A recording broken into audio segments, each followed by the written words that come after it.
Hi everyone, this is my run on the Terse Turk Lufenia, which is the debut of Root's event. And as always, before going into the battle, I'll be giving a quick overview of the Lufenia mechanics, the description of the strategy that I used, as well as the team composition. I will also be including a timestamp in the video description that you can use to jump ahead to the section that you are interested in. So this Lufenia stage has only a single wave, but it comprises of 3 masked monk. I'll just refer to them as the bosses from here on in. And if you look at the resistance and elements chart at the top of the description, first thing you'll notice is that they nullify lightning attacks. So this is the first stage in quite some time that you cannot actually bring lightning based characters, chief of which of course is lightning, but you also cannot use enchanter and imperillers that rely on the lightning element such as dash or regen. To make things a little bit more complicated, the Lufenia stage also has the bosses significantly resisting range and magic attacks, which means that if you want to deal significant damage for the fight, you need to either bring melee characters or have some form of enchanter imperiller that isn't lightning based. Lastly, the bosses are immune to lock, so you cannot use lock based tanks such as Bash or Warrior of Light, because the lock on debuff will not stick. So there are just 3 things here that you need to think about and prepare for before going into the battle. First of which is of course the Lufenia orb. This time I feel the Lufenia orb is a little bit more forgiving than previous fights because there is actually a way to pause the orb. So the bosses do start the battle with the Lufenia orb, and once they hit 79% and 49% health, the orb disappears, but the orb will reappear at the 69% and 29% threshold. The key here is to actually inflict pause on the orb by ensuring that the boss's brave is always below 10,000. Essentially try to keep them broken as much as possible, and while they are in a broken state, the orb is paused and will not tick down. Unfortunately though, it's not as easy as it sounds, because the boss does have several mechanics that allow them to regen brave throughout the fight. First of all, while the orb is active, so if it's not paused, each time the bosses get a turn, they get an innate brave regen. On top of that, depending on what color mask they are in, they also can get brave regen. So when they are in the white mask or they are in the red mask, each time they get their turn, they get brave regen, and I believe this brave regen is stackable with the brave regen that the active orb provides. So it's very difficult to keep them broken throughout the fight, and their brave regen can also be very dangerous if you don't have some sort of sap or poison mechanic in play, because they can regen about 7 to 10,000 brave per turn, and even if they start their turn at 0 brave, they can actually land 7 to 10k HP damage hits onto your characters just on the virtue of that they regen that much brave during their turn. So you do need to watch out for this and keep them broken as much as possible. The second thing I briefly mentioned is the mask, and you need to really take note here because the mask does add a layer of complexity in the entire fight. So the 3 bosses start off the fight in white mask, and you can actually see the color of the mask on their face. Each time they get a turn, they will change the mask at the end of their turn, so from white to yellow, and if you don't break them, from yellow to red, and red is the most dangerous mask. The way to get around this is by breaking them. If they are on yellow or red mask and you break them in that mode, they will downgrade a level. So for example, if they are on yellow mask and you break them, they will go back to white. If they are on red mask, you break them, they will go back to yellow. The red mask is the most dangerous, as you can see, because red mask grants the benefits of both the white and yellow mask, but way beyond that, in addition, the red mask also dispels all debuffs, including frame debuffs, and give them an innate debuff immunity, which is really annoying.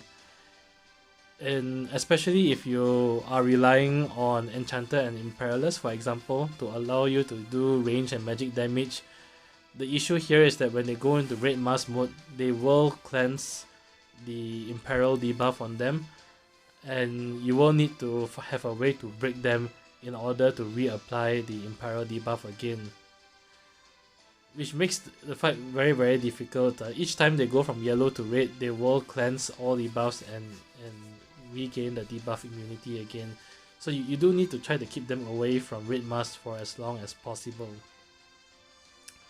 Now, to throw an extra wrench into the plans, there is one time during the fight where they will automatically change to red mask regardless of what mask they were on, and that is when they first hit 49%. So when one of the bosses hit 49%, even if the others are still above, all three will automatically change to red mask. And this happens regardless of whether or not they have a turn, so it's sort of like an automatic mask change. And since they put on the red mask, they will automatically dispel all debuffs. They will also regen some brave, and you do need to have a way to break them in order to be able to reapply any debuffs that you want to stick. So that is really I think the biggest challenge in this overall fight. Lastly, and I think this comes to a much smaller degree, is that they also have an aura. This time it's a blue aura called Limber Wall, and this happens at specific HP percentages throughout the fight, and unfortunately I don't have the numbers at the top of my head, but if you do, would really appreciate if you leave a comment in the comment section. The Limber Wall is a blue aura that acts in exactly the same way as Warrior of Light's Brave Shield, and they gain this, I believe, twice over the course of the fight. It's not so significant as the shields that the imps can grant themselves in Sephiroth's Lufenia stage. The shields, as far as I can see, are about 26,000 bravery points, so they aren't that difficult to break. The difference here though, that the shield comes in the form of a blue aura and not a buff, so you cannot use, for example, Yuffie to steal the shield away, because it's really in the form of an aura, and the only way to get rid of that is to just deal brave damage to the point that it depletes the shield. So the shield itself isn't too dangerous, but on a normal run, if the shield is on top of the various brave regen mechanics that the bosses have, it can make it very difficult to break them, and it can allow them to regen significant amounts of brave, which can lead to very devastating HP attacks. In addition, if they have the shield up, it makes it, as I said, more difficult to break them, and it gives them the opportunity to upgrade their masks from white to yellow and yellow to potentially red, which is really what you don't want to happen. So overall, it's a very tricky fight, but when I went through the mechanics, I realized that most of it really only is dangerous if you allow the bosses to get a turn. So for example, if once they get a turn, they will upgrade their mask from white to yellow and yellow to red at the end of their turn. But assuming if you delete their turns or delay them significantly, they can't actually change their mask except for the 49% HP threshold when they automatically gain the red mask. And I was thinking about that strategy quite a bit. On top of that, this Lufenia fight doesn't have the red aura that previous Lufenia fights had, where you actually had to allow the bosses to get a turn to dispel the red aura. They only have a blue aura in this fight, but the blue aura isn't dependent on turns, it just gives them a brave shield. So in other words, even when they have the blue aura up, it's just a matter of dealing bravery damage, and you can continue to actually keep them delayed or turn deleted throughout. And then when you think about the orb itself has a pause mechanic which only requires you to break them. And if you can keep them permanently delayed or turn deleted, they are not actually able to get a turn, and they are not actually able to regen their brave, and therefore it will be extremely easy to keep them broken and keep the Lufenia orb paused. Which brings me to the overall strategy and team composition that I used. So I decided to, on my first try, to do a turn deletion strategy to see whether it could work on this Lufenia stage. And of course, if you want to do a turn deletion, you really need to use Amidatelion, who is really to this day still the queen of turn deletion / delay. So Amidatelion takes my first slot in the party. Now once you put in Amidatelion, you do need to consider about the innate magic resistances that the bosses have, which means that you need to pair Amidatelion with some sort of enchanter and imperiller. Otherwise, the rest of the fight, Amidatelion will deal pathetic HP damage. So for that, I decided to pair Amidatelion up with Kuja, because I also happen to have Kuja's burst, which allows me another sort of safety layer that I can use in case of emergency. Kuja can enchant and imperil wholly, which allows both of them to bypass the magic resistances, which only brings me to the third slot.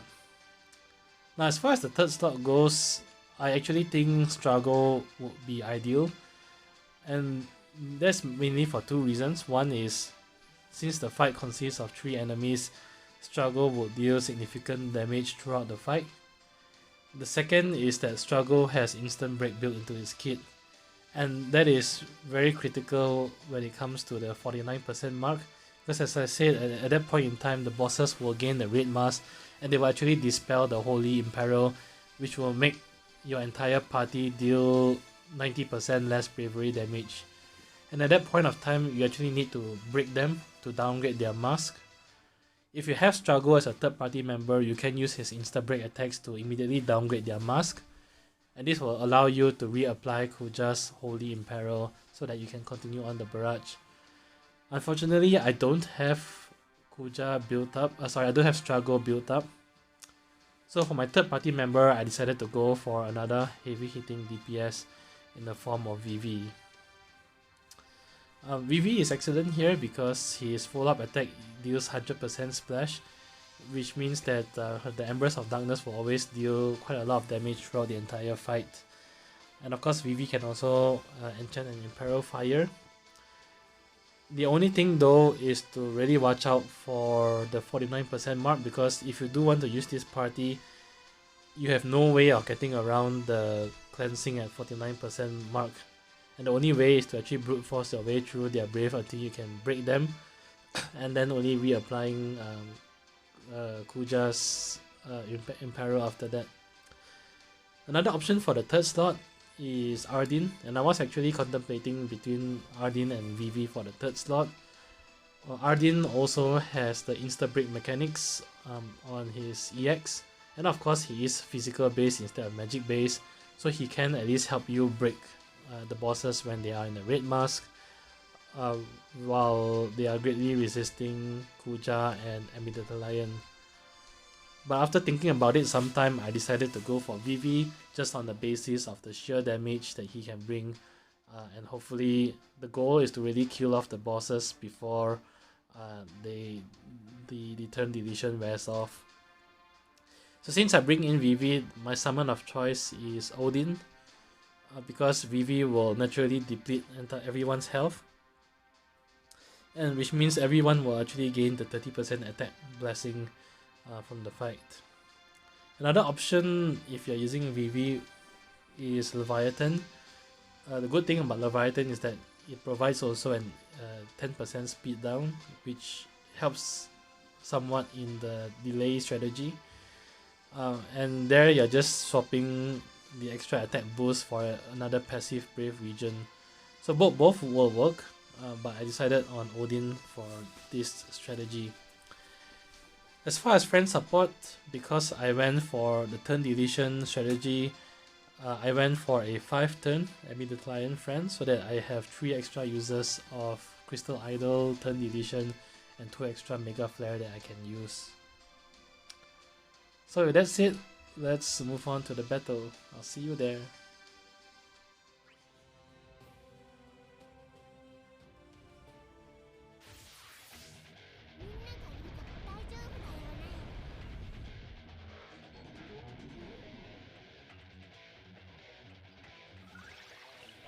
Okay, so starting on the first wave, it can be immediately dangerous right at the start because the bosses, as I say, have an innate brave regen, and because I don't have any sap or poison effects here, and I don't have any tank, they can actually regen brave and then hits on you.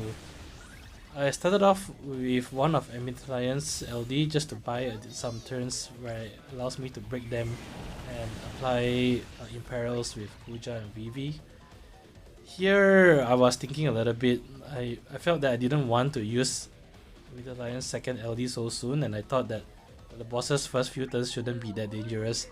So I opted instead to have Amidatelion use her second turn using a Mega Flare.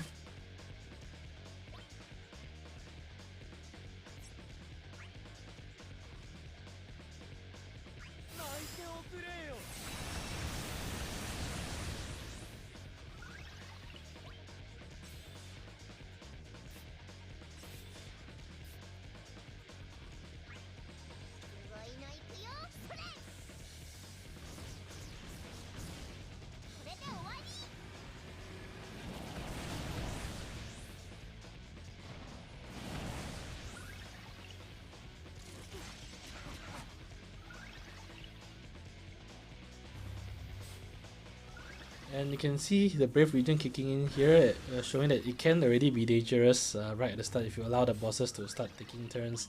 So my Amidatelion unfortunately had to eat 7000 HP damage, and I have no way to heal that as well because I didn't bring any form of healing into the fight. So after that I decided to be a bit more aggressive with turn deletion, and you will see here throughout the rest of the fight that that is only the 2 turns that the bosses ever took. From here on in, I turn deletion all their turns away for the rest of the fight. Something that actually helps this strategy is when they hit certain HP thresholds where they get the automatic mass change. The automatic mass change actually comes with a turn delay as well, so they actually self-delay their own turns when they hit those HP thresholds. And it actually gives you some breathing room that you can then use Amidatelyon's Combat or Mega Flare instead of LD during that time, or even Amidatelyon's EX.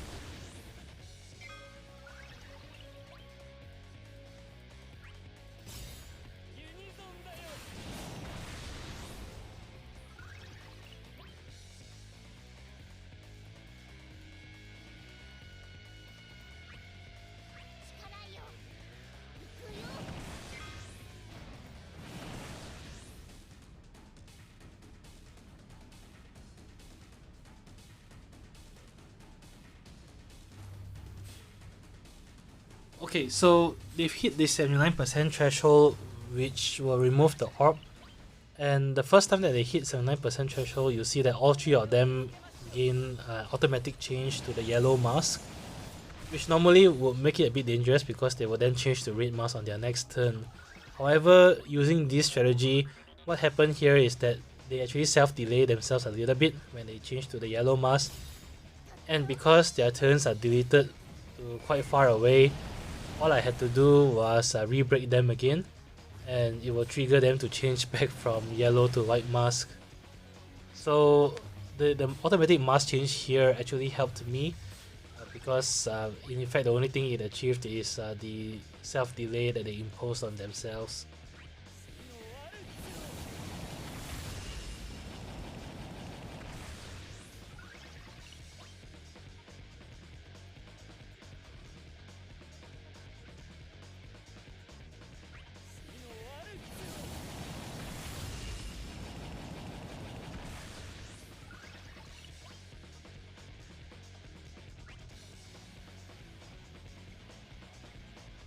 Okay, I was thinking a little bit about what to do here because one of the bosses is launchable.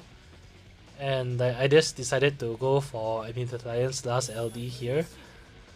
Mainly so that I get some nice launch damage in from the attack as well.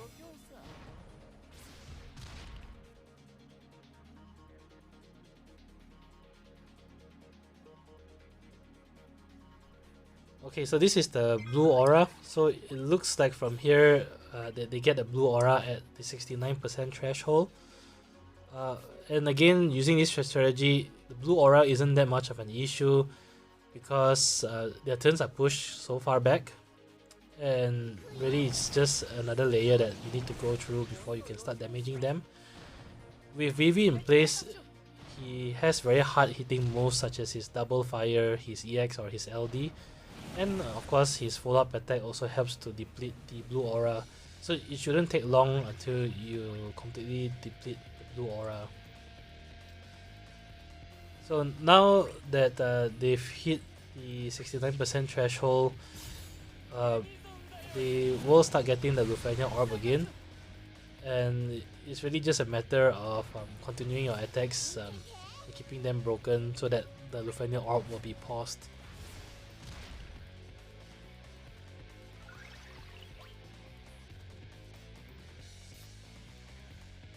One important thing to note around the first time that you get to launch bosses is that try to keep all three launches close together the first time you can do it. The idea behind this is that I want to actually bring in the Amidatelion support in the later parts of the fight when the bosses are launchable again, so that there I can pop summon and use Amidatelyon's LD to create more launches and deal some nice damage during the summon sequence. If you keep them all launched at roughly the same time here, roughly later on in the fight, you should be able to launch at least 2 or ideally 3 monsters with the Amidatelyon's support LD skill.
Okay, so far it has been pretty straightforward, right? I just deleted all their turns and I do damage with Kuja and Vivi.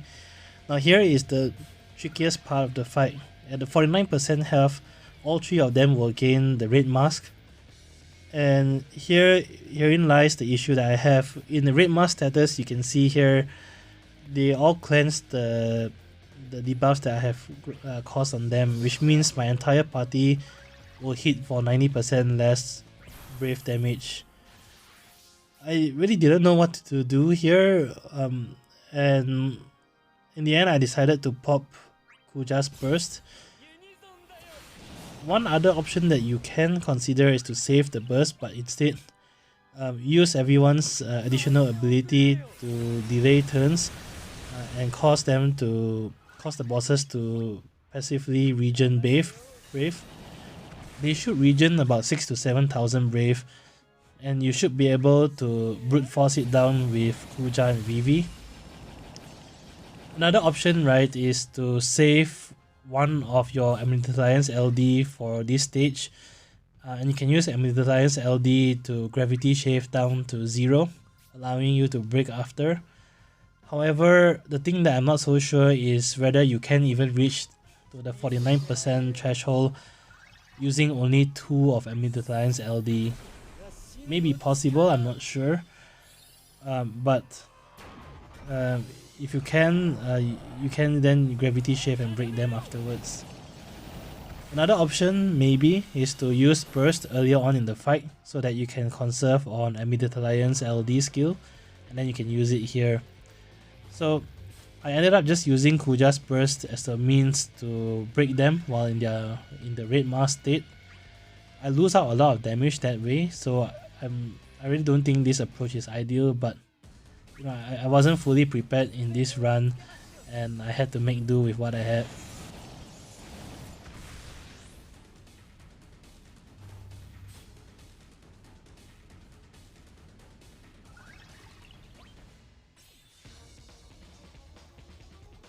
Okay, so all bosses are broken and I could reapply debuffs now.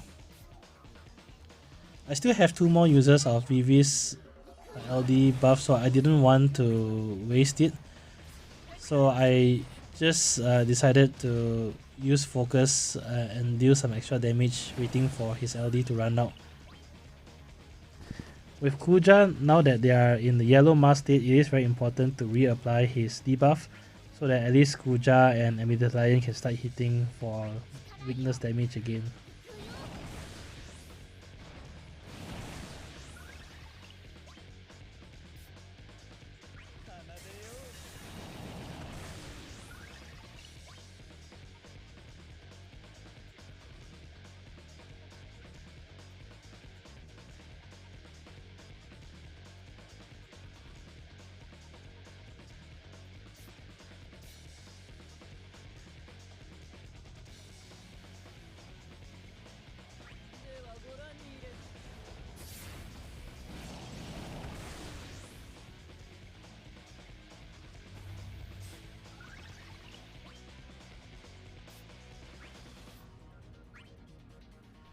Okay, so at this point 2 of the bosses are launchable, and I'm not launching them yet because I'm actually saving them for the Amidatelion support.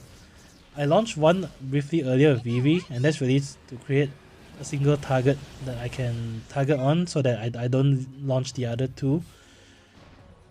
And I'm just waiting for the boss's turns to be really close before I bring in the support Amidatelion.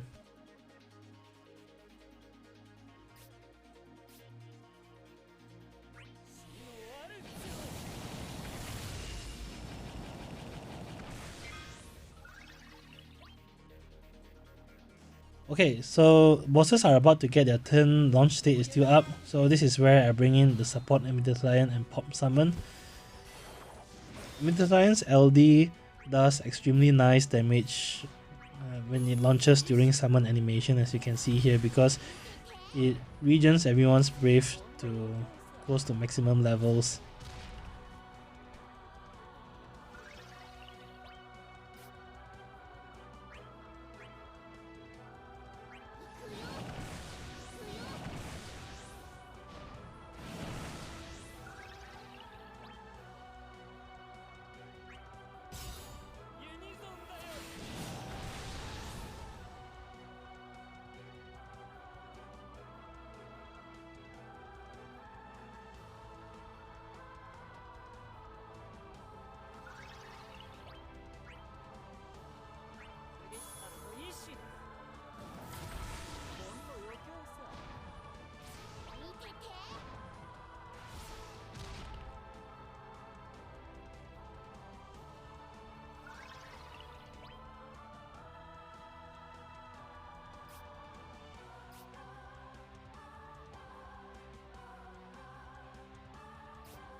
Okay, so summon has ended.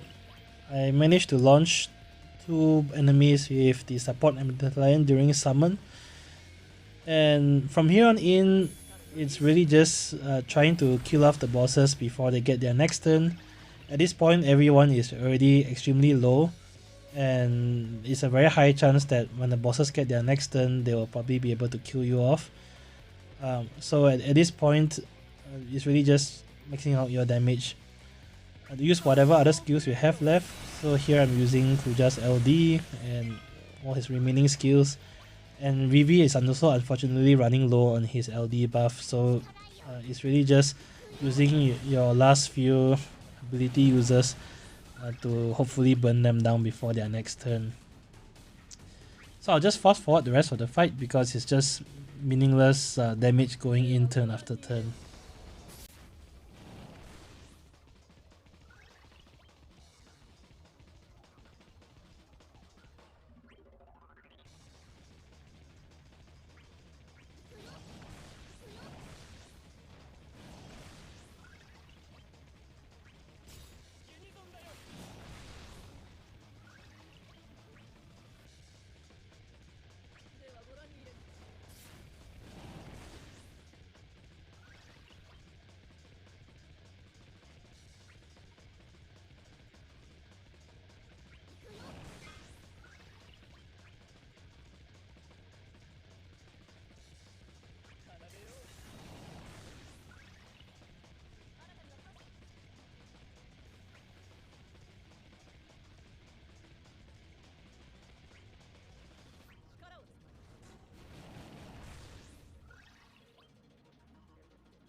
And that's it. So definitely a very interesting strategy that you can try out, especially if you didn't pull on Sephiroth or Root for any reason. And this is really a very cheesy strategy. As always, if you enjoyed the video, do leave a like, comment or subscribe. It really helps a lot. Till then, I'll see you in the next Lufenia fight. Bye bye!